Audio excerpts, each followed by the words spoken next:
Ladies and gentlemen, coming to you from the Colonial Dungeon, this is the Court-Martail Podcast!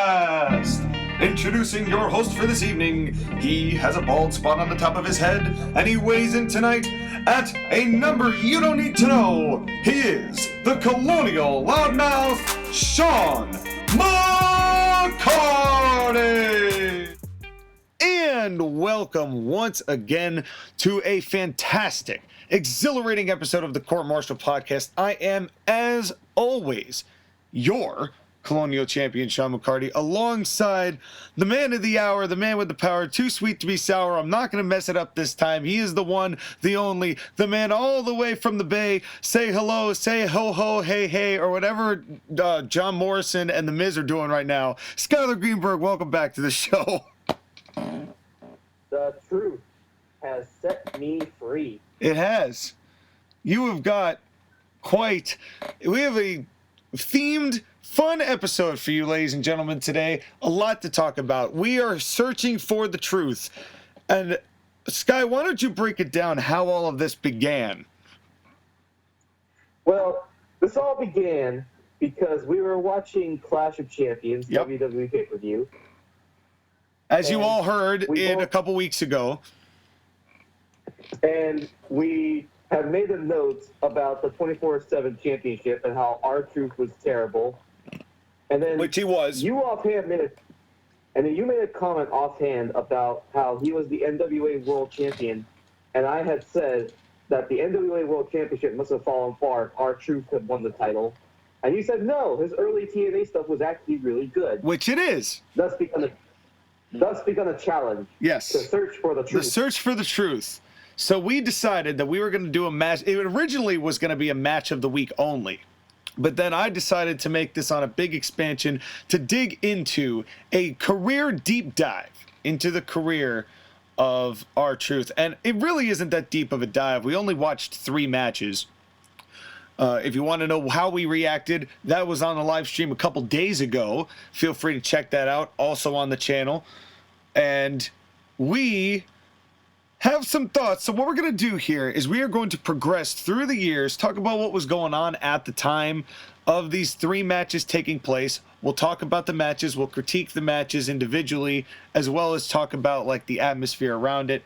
And we'll wrap it all up by talking about what he has become now. So this is going to be a journey into the life and findings and teachings of R-Truth. So we begin.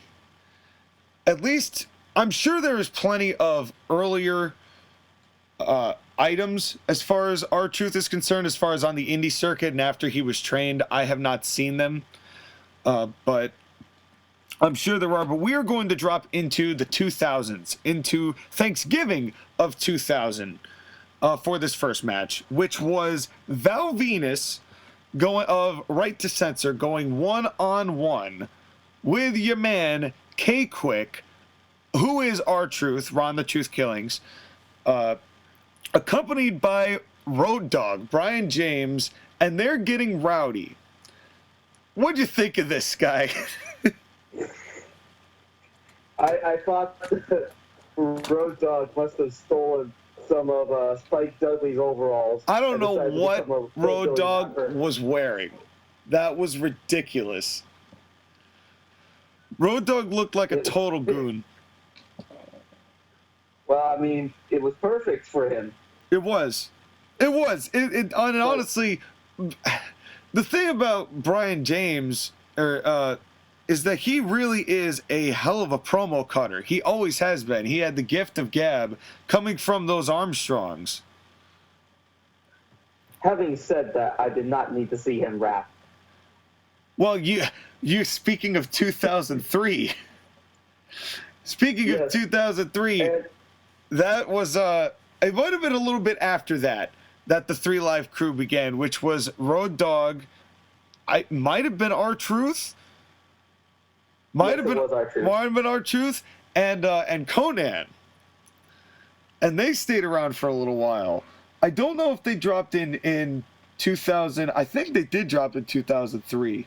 But it might have been slightly after that. It was from 03 till 05. There we go. It was it was a quite an interesting group. But you know what? They had success in TNA. But this was kind of in the middle of a time where the Attitude Era was winding down. And I'm not sure how much, I mean, I'm sure this was somewhat successful. I like the song, Get Rowdy. I think that's better than What's Up. Yeah, it's definitely a better song. And as a rookie, you could see a lot of potential in K-Kwik. He was doing a lot of things right. I mean, he was getting a little overzealous. And I mean, personally, the dive, if I have to be honest, what the thing was that was like, a little like, oh, okay, so this was definitely early in his career. But Val Venis is also underrated promo cutter. Val Venis was getting me. He was really, really getting me with this promo. Yeah, honestly, Val Venis was quite good on the microphone. There's a reason that he got as over as he got, which is more than many wrestlers can say today. Sad. And I'd like to propose that in the future we should do an episode about Val Venis. That would be something. The life and career of Sean Morley, man. That would be. I'd be interested in that. We might do that on another day when we're not booked solid, and we'll talk about what we're going to be doing in the next few weeks a little bit later. But this match. So I have to. Go ahead, my guy. This match was, at least on my part, the most structurally, as crazy as it is, as this was probably the most structurally sound as far as the finish is concerned of all three matches. And we're going to play a spot one of these things is similar. This finish to this match, and the match was doing fine up to that point. It was an Attitude Era match. Right. It was a bunch of spots. It wasn't particularly any storytelling. It was just go out there and excite the crowd, which is what they were supposed to do as opener or mid-card guys. And they did, and I think they did a pretty good job of that. I think that right to center ganging up on Road Dogg and then cheating to beat K-Kwik was that's heel stuff. That's the kind of stuff that I don't mind, especially because the referee was so caught up in what the hell was going on elsewhere. So they still made it work, so the referee looked confused and diverted, which he would be. This finish I was fine with this finish. It was an overbooked finish that made sense, in the sense that it accomplished something. Yeah. Yeah, this was one that worked. Because K-Kwik almost looked like he was going to beat Val Venis. This would have been a big victory for him, but then right to center starts beating up Road Dogg, and then K-Kwik hits his finisher, but then in comes Steven Richards. Who is another guy I would love, and I thought about this during Steven Richards is another guy we should do a full length, The Quest for Dr. Stevie, because I have really enjoyed Steven Richards' entire career, as strange as it's been. and he's another guy I would like to, another underrated guy I would like to explore the career of. But in any event, right to center. I want to say one more thing about Steven Richards. Yeah. He had taken a table bump earlier in this show, and I have to say he does better selling than Asuka or Sasha Banks. I believe you. I honestly believe you. It's not that hard, ladies. No. It's not that hard, most wrestlers, honestly. There's only a select few now that are really selling. It's like you can almost count them on a couple, like maybe one hand, maybe two, which is a little upsetting. But in any event, this is the Attitude Era. This is right as Right to Censor was starting to pick up steam. They were obviously trying to get Right to Censor over. 2000s Attitude Era. This was past Vince Russo. Russo had left, but there was still that zany crash television feel about this show. It definitely had a sense of throw everything on the wall and hope something sticks. But it was still done with enough it's amazing to me, the Attitude Era, because there was some stuff that was downright ridiculous, and just like, why would you bother to do that? But this was one of those things where it was ridiculous that it saw a lot of crash deals happen, but no Crash Holly, but it saw a lot of crash in it. But at the same time, the finish is booked with decent psychology still, where you don't really get that with the next match we're going to review, but we're not there yet. But with a certain somebody else's booking. But even if this is just McMahon, compared to what he does in 2011, this is also like completely 180 direction. I miss this craziness that I don't care about, but the intelligent booking I do miss. Plus, this was at a time when you still have fans who were invested in the show and not trying to steal the show like they were in 2011. Right. And, you know, this was leading up to, did Rikishi reveal yet that he had did it for The Rock? I don't remember. I think that had to have been right around this time, because it was Armageddon 2000 that the Armageddon Hell in a Cell happened. So it had to have been right around here that Rikishi found his way in. The problem with the Attitude Era timeline is that so much happens up and down the card. It's hard to keep track of everything. Yeah. What did you think of, speaking of, by the way, that whole deal, the Who Shot Mr. Burns deal that they did with running Steve Austin over? Hindsight's weird, isn't it? It worked because it was Austin. Yeah. Like, if it was anyone else, then it would not have worked because no one would have cared. But this is Steve Austin, who in kayfabe has been run over by a car and severely injured. Yeah. And if there was anyone else, then we would not have cared. But they did the best they could, not only to make us care, but to really sell that he was hurt. They had JR lead commentary table so they could check on Austin. Yeah. I appreciate the having one of those things when it's done right. Mick Foley was the perfect, like, zany or goofy investigator, but he was still going to get down to the bottom of it. The reveal of Rikishi, I like Rikishi a lot, and I appreciate the fact that they were trying to push him. But it didn't really work, did it? No, it just kind of felt like, that's it? Yeah.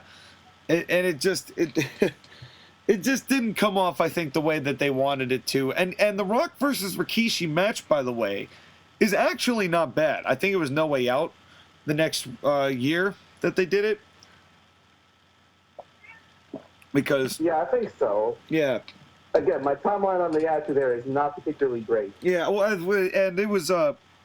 I think that's right around the time, because they went with the 2 out of 3 falls match between Triple H and Steve Austin in 2001, before Austin then turned and fought The Rock, and then the Attitude Era ended, the 2-man power trip, the quad blow, and the rest is history. Then I think something with some other promotion was done. I don't remember. It's all a big blur. but we're getting way off track. This was a good match for K-Kwik, and I have to say something. He threw a really good clothesline. He does.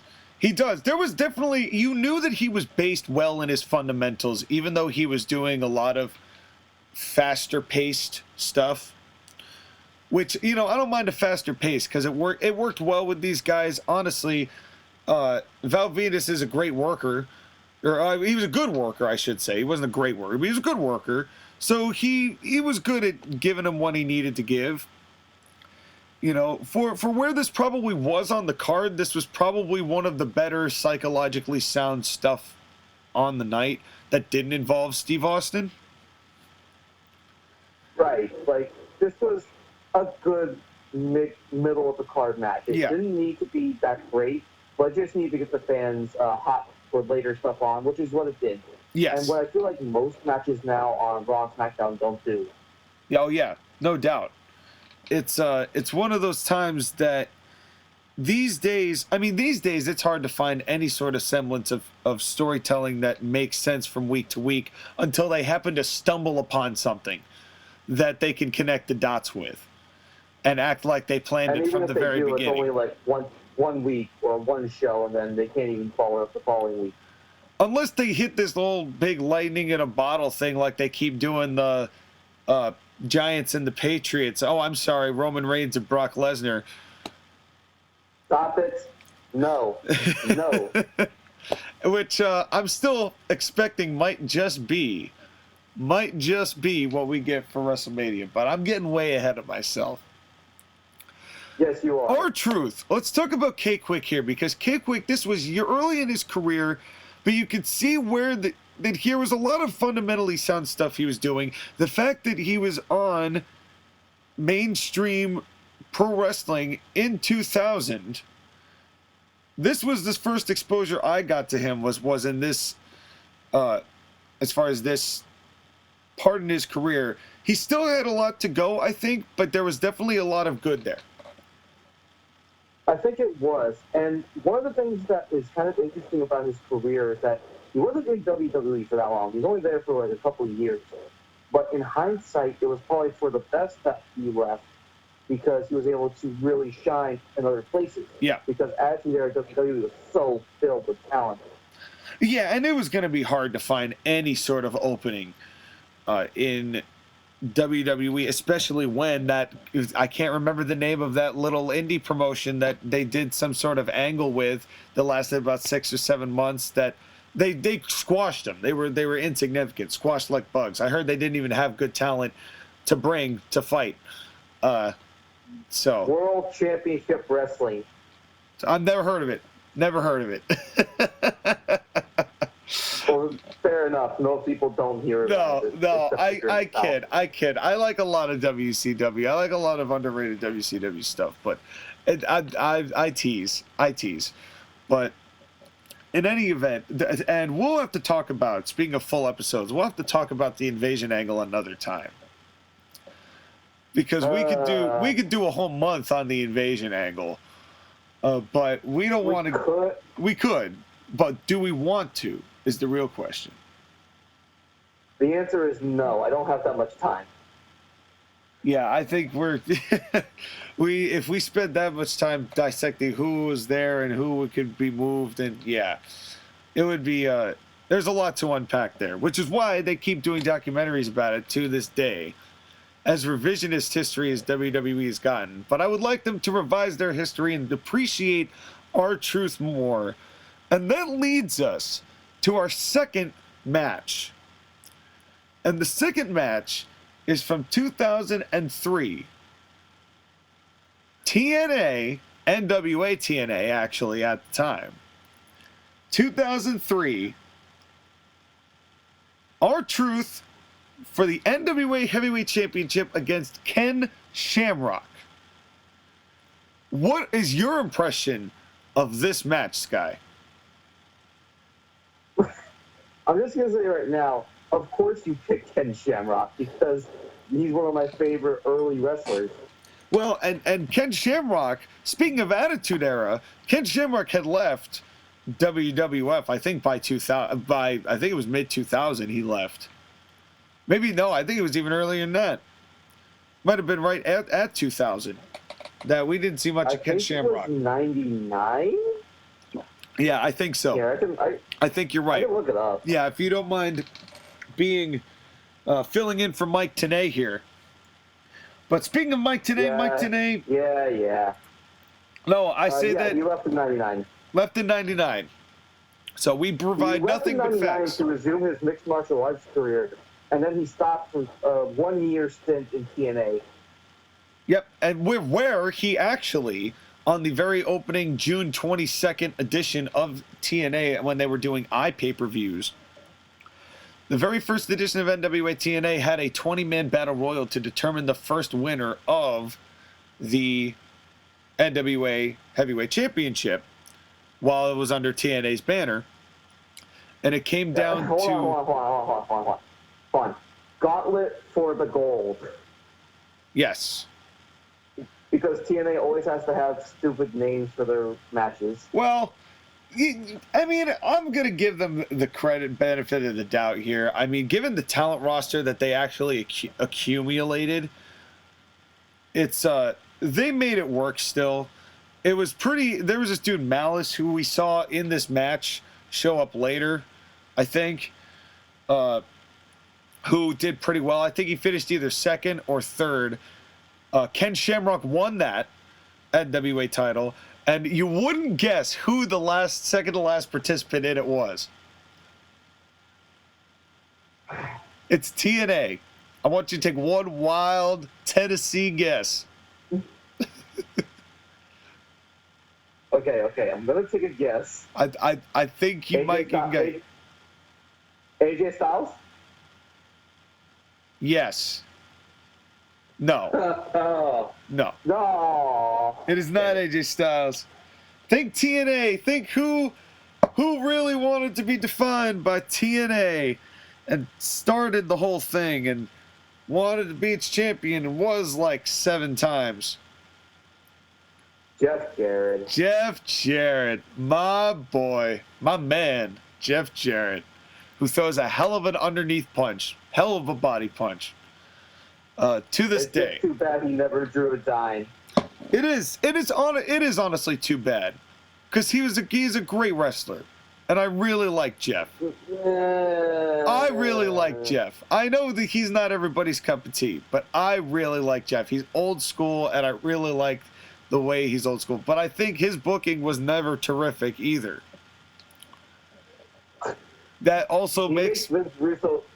He makes Vince Russo look competent. Well, they're friends. Well, there's no debate that they are friends, and that we're friends, which is why Vince Russo is definitely behind the finish of this match. All the way up until the finish of this match, though, Sky, Ron the Truth Killings looked serious. He looked determined. He looked like a wrestler. Looks like he was there to fight. He was going to kick some ass and win the NWA title. This is a completely different Ron the Truth Killings than anything that WWE or F has ever offered.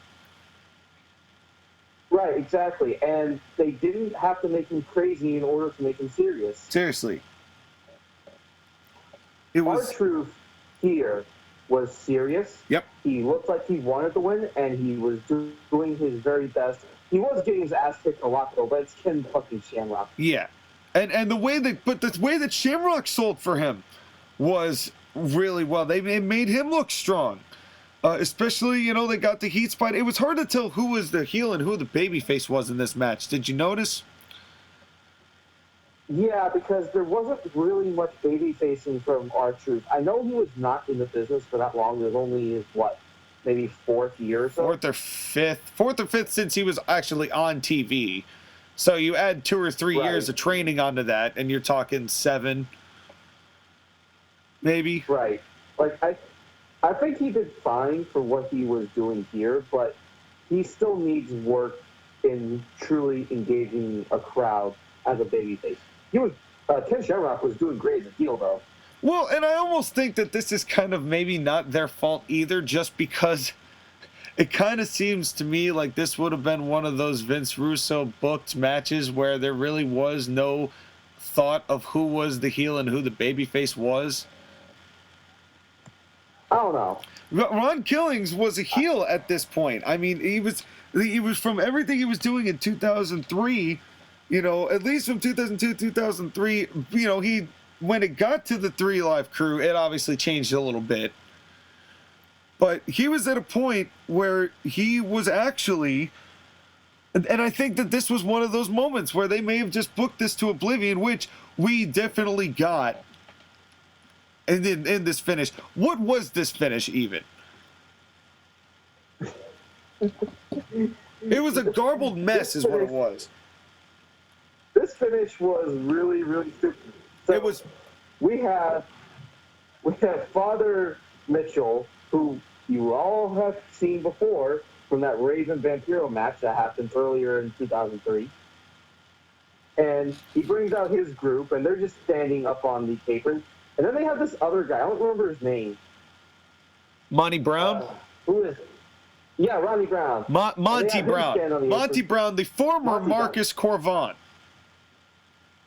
From that's where I remember. That's where I remember him. Yep, from. same dude. Another guy who was so much better in TNA than he ever was in WWE. A great wrestler in TNA though. I'm sensing a trend. Yeah, you know, it was there was a time when TNA took care of their guys and actually got them over. There was a time. This was a weird time. So this finish was that a whole bunch of people pretty much just showed up at the entranceway because they were curious to see who was going to win the NWA title. Then they all just start randomly attacking each other and start attacking the two competitors in the ring. They beat them up, and then Shamrock and them come out. There's some more brawling. Everybody kind of backs up a little bit. Ken Shamrock gets back in. R-Truth gets back in. Truth hits a diamond cutter / RKO and wins the NWA title, much to the confusion of everybody, but somewhat excitement. What? I don't know what? if this is trying to make him a babyface or a heel or what. Makes sense of that. I can't. I have no idea what the hell he's doing. I have no words, Vince. I have no words. Also, this reminds me of AEW. That's what I have to say about that. It does. Also, is his finisher the diamond cutter in TNA, or did he have a different finisher? I thought he had something else, but he might have used the cutter. He might have used the cutter. I don't remember, because I mostly remember angles, and I would have to do a really deep dive to really get a full scope of what he's got. And actually, there is an R-Truth versus Monty Brown NWA title match that I would like to watch as well, which is not going to be our match of the week. But there are a couple others that I would like to dive into and really get more depth in Truth's work. But all in all, you could tell that this guy was good and had the potential to be really good. Like, I think of the three matches, this was probably the best one that we've watched. Yep. Up until the overbooked finish. Yeah. Because the way R-Truth was moving, the way he was selling, I know he was a heel, but he really did sell as a babyface pretty well, because Ken Shamrock was beating the hell out of him, and he took it. Yeah. And then he made his comeback, so he got the crowd behind him. Yeah. No, it honestly, it was a very fun match to watch. And Ken Shamrock looked as good as he ever has in TNA before he took the dick flip, which really hurt his credibility in my eyes. I know he would kick my ass, but still, it hurts me to hear and to see that he even did it in the first place. Yeah. but when the check is coming, you do whatever the check tells you to do. I know. It's just, and anyway, Ken was great here. The thing that sticks by me is that Truth wins the match, but then he has the weirdest look on his face where his eyes go really, really big. Yeah. And it's almost like he doesn't know what the hell just happened. Well, I think he can't believe it himself. Well, because if you won a belt that way, where just everybody just started beating each other up, we escaped, and somehow you still get a pin, and everyone's beating each other up, but you still win the title, you're like, well, how the hell did that just happen? I would have probably reacted the same way. And it was great, though. But it's also kind of weird that he made history in that way. He's the only ever African-American NWA World Champion. Yep. That is only ever. Up to before or since. I hate to say it, but it sounds like a little bit of racism, doesn't it? Well, I don't know if it's that. I don't know. I don't know what the NWA. I can't speak on behalf of the NWA. I'm not going to speak on behalf of the NWA on something like that. You know, personally, the fact that R-Truth won it is in itself not only an accomplishment, but it's also really, I think, an underappreciated and understated fact. that he actually has this accomplishment under his belt. No doubt, because it's also a theme in wrestling. There are not that many African American world champions. Yep. And the number of them that you can count are on 2 hands. That is in major wrestling companies. Territories were a little different, but in major territories, yes. You want to take any guesses? I'll give you 5. For who? African American world champions. Kofi, Rocky Johnson. 2. Ron Simmons. WCW World Champion. Yes, he was. Okay, fair enough. Yes, he was. Booker T, Mark Henry, Yep. and Kofi Kingston. You took Kofi Kingston twice. Well, Kofi Kingston matters twice. and Ron the Truth Killings. And Ron the Truth Killings. Also, you didn't say The Rock. And The Rock, obviously. See, I was going for the niche ones. I'm trying. My smarkiness got the better of me there. Right. Well, that's fair enough. Also, The Rock is more Samoan than black anyways. Well, I'm not one to judge. And I'm not one to speak on that either. But I want to read to you the roster of 2003 TNA. You're going to be surprised that I think a few of these names that are in this roster. It is pretty expansive. Are you ready to hear some of these, sir? Sure. All right, 2003. AJ Styles. Abyss. Yeah. Okay. Alexis Larry, also known as Mickey James. Huh? Yes, Siri Bob. Terrible name. That's right. Amazing Red, who was underrated. Yep. Andy Douglas, who was part of their X division at the time. Okay. Animal. Okay. Of the Road Warriors. BG James, CM Punk. Chase Stevens, who was... BG James. BG James, also known as the Road Dogg. And they do more rapping. 3 Live Crew, it happened. Damn it. Of course, Chris Harris and James Storm. Chris Hero, also known as Cassius Ohno.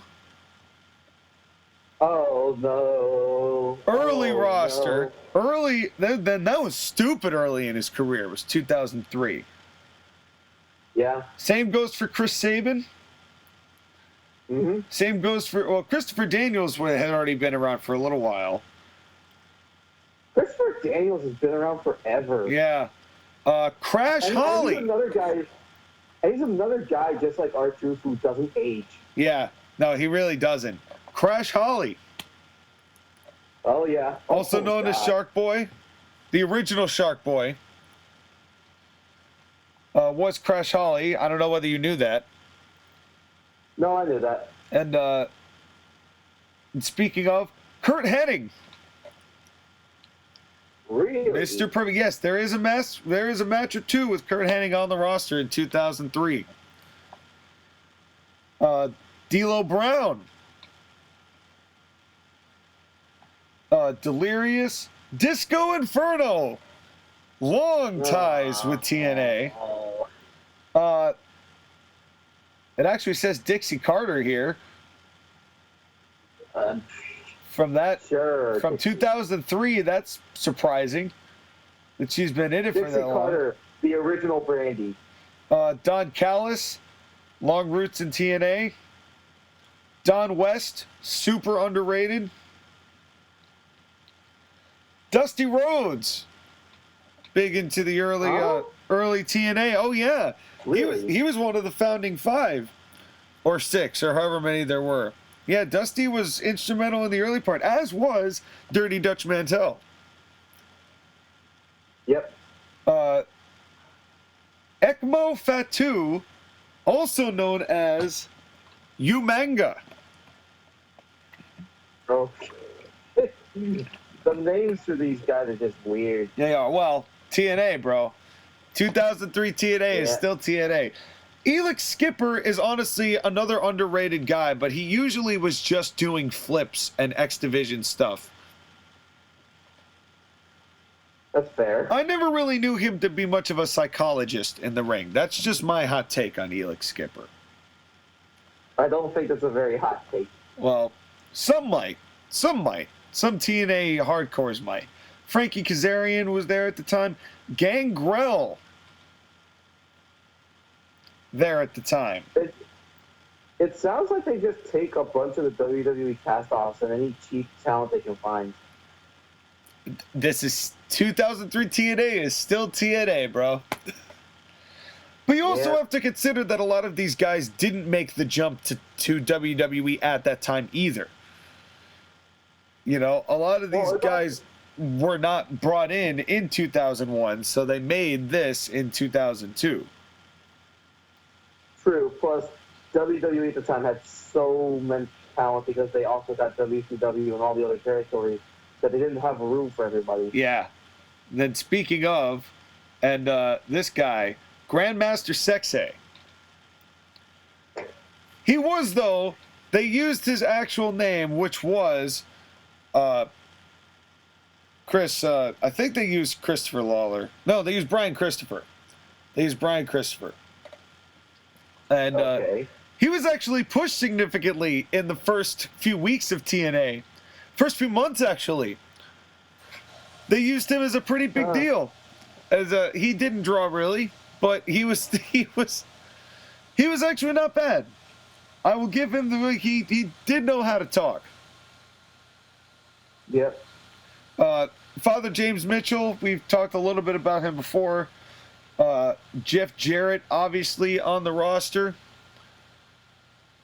Jeremy Borash, JB, great mind in the wrestling business. Jerry Lynn, instrumental in making the X Division and giving it credibility. Hacksaw Jim Duggan. Oh, Jesus. This sounds like a retirement home for WWE big card wrestlers. Hey, this is, hey, don't you worry about that. We haven't even gotten started yet on that. We're just in the J's, and we're going all the way to V. Jimmy. Oh. That's right. Jimmy Rave was another one of the X Division guys. Jimmy Yang, who is also known as Jimmy Wang Yang. But was he taken seriously? He was part of a tag team, an X Division tag team. Okay.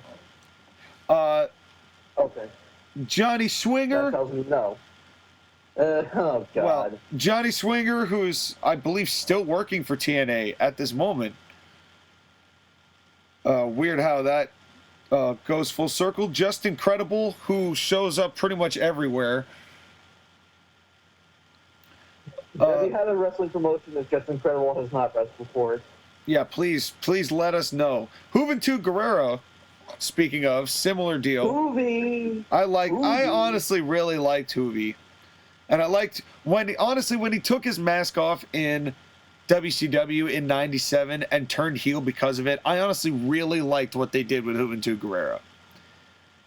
He was terrific in what he was doing. He's worth going back and taking a look at.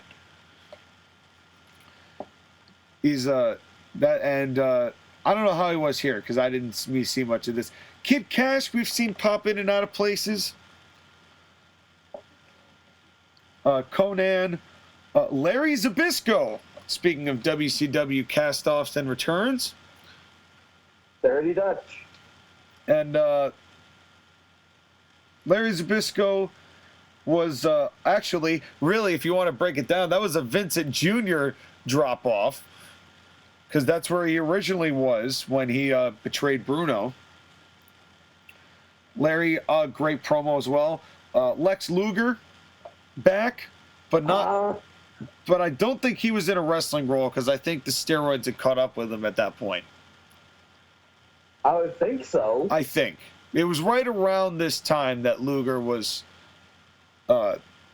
losing muscle mass, shall we say. Low key, speaking of people who've been everywhere.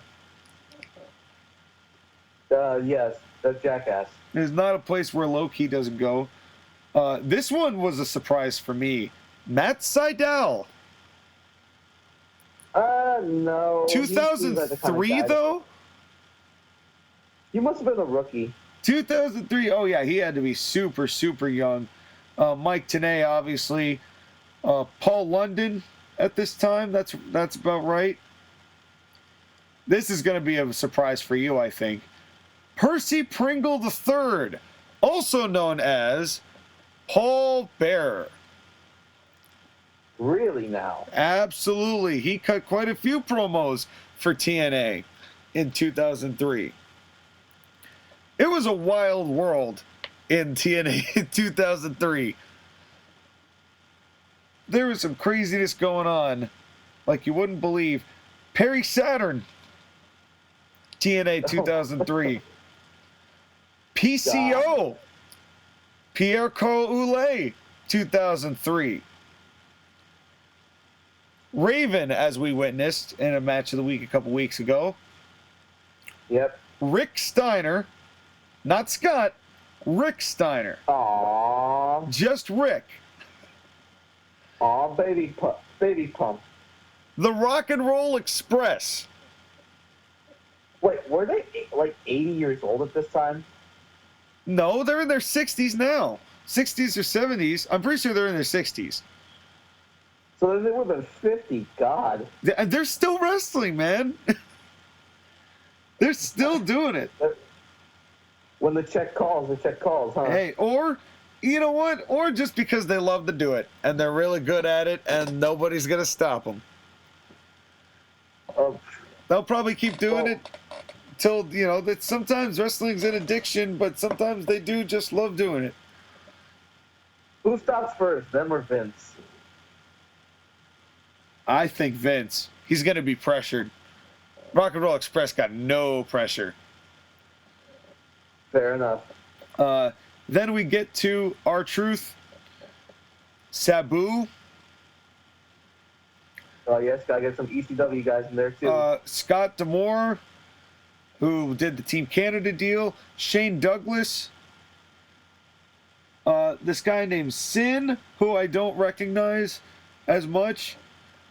Sanjay Dutt, who is a longtime X Division staple. Steve Corino. Talk about things in TNA forever. I know. Steve Corino, who was an ECW guy, came in. Sting was here, of course. Of course. Even this early, talk about everywhere. Six-Pac.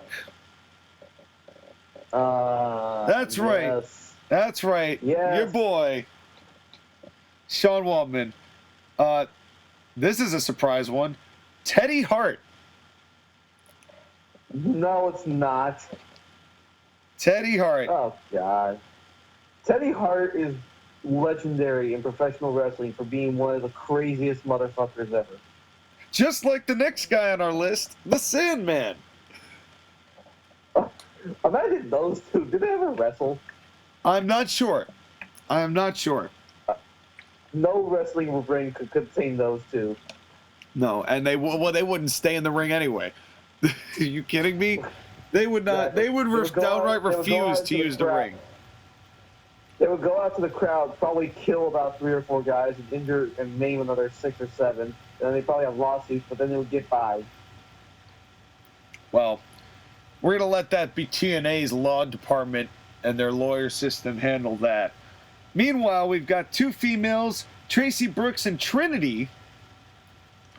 And a fun fact on Trinity, Trinity ended up being on an episode or on a season of The Biggest Loser. I think season 9, I want to say.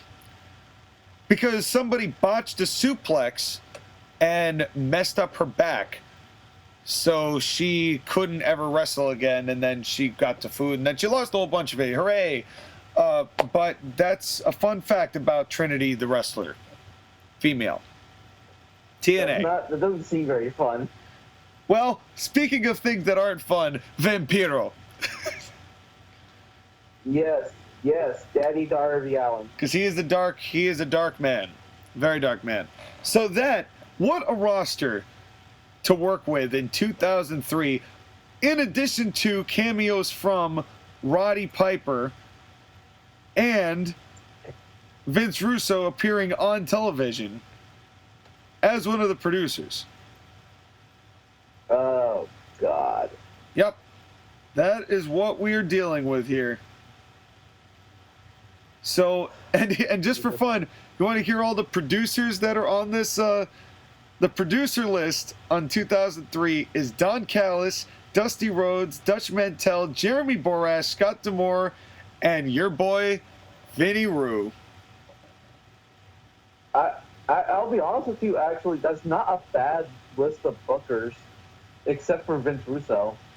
Well, except for the fact that there's 6 of them, and how are you going to get 6 people to come up with one good finish? Well, I assume if you give everyone a division to work with or certain talents to work with, it'd be fine. How's that going for AEW, by the way? See, I'm just saying I don't know if that's a sustainable model, having 6 people in on it. You can have agents helping people work out the matches, but I don't think that Vince Russo is the type of person who should be agenting a match. He's the one, he's coming up with finish ideas and gimmick things to add. And to me, it's just, I don't know. 2003 had its great moments and had its weird moments. It's TNA. It's perfectly TNA. And R-Truth was a star amongst all of that. Just to put it in perspective, that he was the one getting the nod for the NWA title amidst that entire roster says something. I don't know if that says a good thing or a bad thing. Well, I will say what was in the final piece that we're going to do on this. Let's move on. Let's fast forward 8 years to 2011. Capital Punishment. Now, can I provide a little bit of backstory to this? Please do. Ron the Truth Killing, or R-Truth, had been in TNA for several years, became a 2-time NWA World Champion, and then he finished up his run around 2007. And then, he's brought back to the WWE as R-Truth. And he starts out with a really, really terrible rapper gimmick. Yeah, it's pretty rough. Did you enjoy his rapper gimmick at all? What, from 2007? From 2008 until 2011. I didn't really care for the song. I didn't think the song was clever. It's just, It's just, and that's nothing against R-Truth. I like R-Truth, but it just, honestly, I don't have any problem with him doing the rapping. That's, if he wants to rap, that's fine. He can use that because that's, John Cena showed that can be used to heal it up or to own somebody in babyface. And it's not like the rapper gimmick doesn't work. It's just that the song they did sucked, and because of what WWE was in 2011 and what it had become and started turning into, it was really getting, it wasn't what a modern audience was seeking, and it was one of those small things that started its decline, I think, was that his rap was too sterile. It wasn't just that it was sterile, but it was just asking too much of him because he had to rap on his way to the ring, which is really hard. And I've watched the rap several times, and it's very cringy because at points you would end up losing where he was. Yeah. And it's, it's a tough thing to sustain as well for a guy who is rapping it all the time. You'd think you know all the lyrics, but, sometimes you get up on the stage, and I can attest to this just having done a few gigs myself. Sometimes you can know a song inside and out, upside and down, and then on that day, you're thinking ahead, or you're thinking of something else, or something just happens where it just doesn't come together. So I get it. But I don't think that it was captivating the type of audience that they were hoping it was captivating. Exactly. And this was the setup for what would be his heel turn. Yes. Because in early 2011, he decided to turn heel because he decided that rapping and trying to please the fans was not winning him any championships. So he started becoming more serious, and he won the number one contendership for the WWE Championship and got his one and only one-on-one singles match for the world title in WWE at Capital Punishment. Which is our final match of the evening in our search for the truth.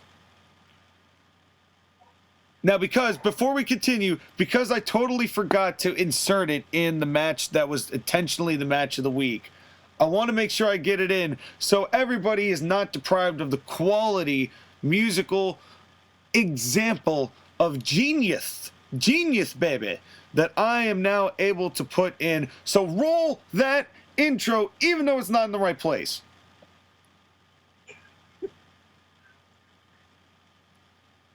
That's right, ladies and gentlemen, not in the right place, but here we are anyway, walking around in circles until we find out we've been exactly where we've been for the past several billions of years. You try and figure out what I'm talking about, because it is time for some lunacy and Little Jimmy. Because our truth is facing John Cena for the WWE Championship. Yeah. So, Vince McMahon, back to Vince McMahon and his acting troupe, his creative team, coming up with a finish here for a match that pretty much, you could tell why people were starting to get sick of John Cena at this time. I'm the John Cena apologist of this podcast. I probably like him more than both you and Joshua. I don't hate John Cena at all. I couldn't take this. This was rough. Boring. This was formulaic. It was just, they milked it for way too long. Yep. They start this match with John Cena continuously pushing R-Truth out of the ring, R-Truth circling around the ring, trying to get his bearings and stuff and whatever. That old trope. Well, this was, you know what it is? It's that this was very indicative of WWE format title match. And they've used this format title match for so many matches that I think that's partially why it felt so boring. Because they milked it, like you said, they milked it for time. They went around, they wanted to make the match long without adding any real content to it. So there was a lot of unnecessary theatrics that didn't really, I didn't think added, especially in the middle. They really milked the middle. And then it did kind of pick up towards the end. But this R-Truth, in comparison to what he was doing with the rapper gimmick, which was he was being somewhat serious but kind of being a joke, but then once he turned heel, really taking things seriously, once again, this was a focused and determined R-Truth. Right. Like, the reason why he wasn't winning as a babyface was because he was trying to please the crowd. And this heel turn was all about him being selfish and deciding, no, I want to be a champion. So I'm going to do what I have to, and if it doesn't make me fans, then so be it. And I honestly think that this was great for him. I wish... R-Truth has John Cena beat, practically. Goes outside the ring, looks at a kid who is very obviously a plant. I mean, this kid looked like a goddamn ficus tree sitting there. He had a cup in his hand that he's had pretty much just sitting and holding over the front of the barricade so R-Truth could take it and take a sip and give it back to the kid. Then the kid, who made no reaction to R-Truth taking his soda, none whatsoever, not, hey, that's my soda, not, oh my God, what's going on? The kid literally just sat there and smiled like he was told, you just sit there and do exactly what you're told. The kid then takes the cup back, splashes R-Truth in the face. John Cena comes in, hits I think an attitude adjustment, 1, 2, 3, and then the kid gets into the ring with John Cena and they pose for the end of the match. this was way too hard trying to force John Cena to be the likable hero to children everywhere. It didn't need to be this way. You could have come up with something more creative or not involve something so stagey. Well, that kid is a horrible actor. And the next time that they do this, I hope they use somebody else. Because the thing is, if you're going to do something like this, you need to make it at least somewhat believable that the person who's set up for this is upset at the person who is being the heel. This kid just looked like, oh, I'm happy to be here. Oh, I'm supposed to do this now. Splash in the face. Talk about taking you out of the moment. If you're not going to have somebody who can do it seriously, don't do it. They should have gotten Nicholas. You shut your whore mouth, sir. I will not accept that kind of language. Atlantic Coast Pro Wrestling Nicholas. I don't allow that. Well, he's got the championship credibility now. So, honestly, Nicholas showed more emotion than this kid did. I would honestly take Nicholas's ridiculousness over this random kid who had no emotion whatsoever other than smile and look good, kid. Ah, ha, ha, ha. That was terrible Vince impersonation. I'm not going for perfection. But you know he's sitting there in the back going, oh, the kid just splashed him in the face. Well, yeah, you're right. And also, this pay-per-view doesn't deserve our full attention. Yeah. Because Capital Punishment was a really terrible B pay-per-view from 2011. It was a B pay-per-view, it was a bad theme. The overzealous American stuff, the promos with the Barack Obama question stuff. Yeah. They had a fake Barack Obama actually in the ring for this pay-per-view. And he gave someone a hug. I don't remember who it was. I don't know what Vince's trend is with that. Remember they got the fake Bill Clinton? Oh yeah, you're right. Was that one of WrestleMania? Was that 4 or 5 maybe that they did that? No, that would have been later, right? That would have been in the Oh yeah, no, you're right. It would have been in maybe 96. Might have been 96. What WrestleMania was that? That was 12.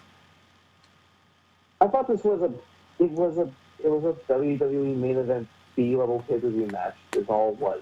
Yeah. Wasn't anything special. Wasn't anything unique. R-Truth did his best. I don't fault R-Truth at all for what happened. It's just that the booking, bad booking, and the overall circumstances around the match, and Cena's character just made it difficult to be interested in anything that he did. And honestly, there was a great reel, and this is on YouTube. You should, after you have finished listening to this podcast, you should definitely give it a peek. WWE did a video in 2013 about R-Truth and that title match, and it was during the Authority run, which I don't want to talk about it. But basically, that was a promo leading up to a title match for the Intercontinental Championship against Curtis Axel. Yeah. And that R-Truth in that promo is the R-Truth I've always wanted, because he was serious, he was contemplative, he was self-aware of his own limitations and the lack of success he had in his career. It was everything you would have wanted in a real-life babyface Ron the Truth Killer. Well, and you could tell that he meant what he said, too. You know, he spoke with conviction, which he always had. I think he always had the gift of gab, which is what is another appealing thing here. And I think that video really shows that as well, that he knows how to talk very much. And it's lost underneath just ridiculous thing after ridiculousness after ridiculousness, just stacked on top of each other. And this kind of brings us to where we are now with R-Truth. Because honestly, how do you feel about R-Truth? Here we are in 2020 with the 24/7 championship. What has become of R-Truth? It was cute when it started, and it was entertaining, but now it's been overdone, and it's just not funny anymore. He's a 42-time champion, but all it is just him losing the belt to someone because of a ridiculous circumstance, with him cracking a forced joke or line. And then he wins back the title with another roll-up, because that's what he does. and then he just escapes with the belts. To me, it's just the R-Truth thing. Every time he's in the ring, I'm reminded, oh yeah, this guy actually knows how to work.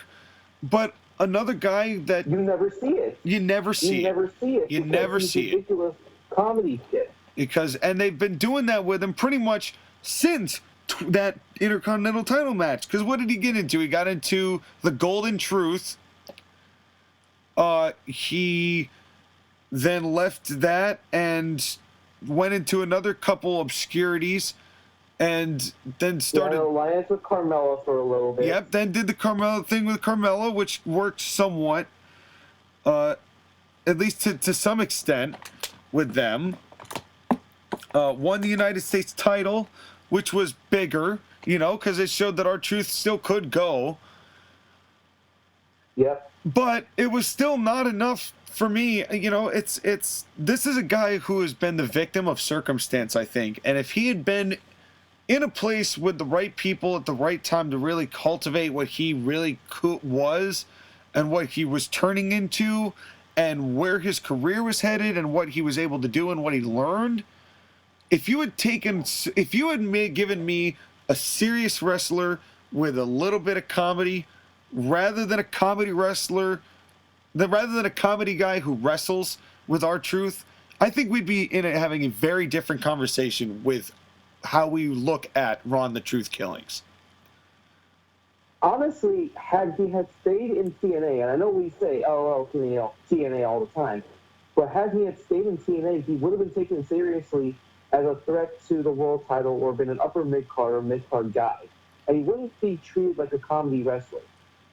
Could you imagine R-Truth if they had kept going in the trajectory of what R-Truth was, and we're putting him into title matches and really continuing to book him in a somewhat either mid-level, mid to high, or high card matchup? Imagine R-Truth having a couple NWA title runs under his belt, going up against Kurt Angle. Right, him going up against Kurt Angle. Or Sting. Him going up against a more developed AJ Styles. Against Samoa Joe. Those would have been great matches. There was, I think, a lot of opportunity lost with what this guy could really be, is Ron the Truth Killings. And I think that's really the bottom line of the truth. It's a shame what R-Truth has become. Because R-Truth is a guy who can work, has a very unique look, has good facials, works well, is a guy who's entertaining. He's a physical athlete because he has never changed. Hell of an athlete. Always remained in shape. Hell of an athlete. Still looks the same. Doesn't look a day over 21, even now. It's R-Truth certainly deserves more acknowledgement and respect for the length of career he's had, for the ability that he's possessed, and for his longevity as somebody who could be relied upon in a pinch, when you needed him. I hate saying the phrase a good hand, but he deserves more than just that recognition of being a good hand. Exactly. And I'm sure the window has passed for him to really be a world champion. Yeah. And that's a shame. It is what it is. At 48 years old, you never know with R-Truth. He could always push to at least get back to his mid-card status and be taken more seriously instead of the comedy role. Well, hell, I think the 24/7 championship's going to come to an end soon. I do too. Well, I'm cashing in all 47 of my World 24 European Intercontinental Championship reigns for one WWE Championship opportunity. Oh, wouldn't that be a hell of a story? R-Truth versus Drew at the Royal Rumble. Drew can win and R-Truth can lose. That's fine, but the fact that he was there in the first place and then he could use the Rumble to pick somebody else to fight him. But it'd be a fun match. It'd be fun. It'd be different. I think people like different, even though they're like, oh, R-Truth, blah, blah, blah. And again, it's not a knock on R-Truth. It's just the way that he's been presented and the way that his career's panned out. But still, we acknowledge R-Truth as being a really good wrestler and for the amount of entertainment that he's given us over the years. No doubt. Thank you, the Truth Man. Our Truth, we see you. Ron the Truth Killings, we see you, man. We see the truth. We acknowledge the truth. And the truth has set us free. But actually, it hasn't, because we're going to talk a little bit, just a wee little bit before we go, about the next several weeks. So next week is the ACPW versus NWL week 5 that I had to postpone because of things. So we're doing that next week. The week after that is Hell in a Cell review. And the week after that is the Full Gear review, if everything happens on time. So I don't want to watch AEW. We have to, for the sake of the fans, for the sake of our loyal listeners, we have to sacrifice our own time and our own sanity for this. Well, listen, people. This is what you signed up for, Sky. You wanted this so badly. This is what you have to do. Well, listen, people. I'm going to watch this show, but I ain't doing it sober. I'll watch it, but I ain't going to like it. But you know what? We might be pleasantly surprised. Who knows? Sometimes that happens. Sometimes that happens. At least WWE every once in a while pulls something out of their asses. Well, maybe we'll get something back from TNA. Or TNA. I'm still on the TNA. I'm sorry, AEW. My bad. That one was not intentional. That one was not intentional. Well, there was at least some quality, solid booking in TNA for a good set of years. So they did have their moments. But anyway, that's coming up, so we got a lot to do. Fun match of the week next week. Thank you, everybody, for listening. Skyler, thank you once again for doing this deep dive into R-Truth's career. Thank you for having me, and because of that schedule, you're going to be hearing a lot more of me, whether you want to or not. That's right. So prepare in accordance to what you have just heard, and that leads us to our first commercial break. When we come back, we're going to have a great match of the week where you can listen to me watch a match or 2 or 3. I don't know. I've been doing heifers of live streams lately, so we'll see how it goes. Thank you for watching, everybody. Thank you for listening. We will see you next time, and we will be right back after this short break.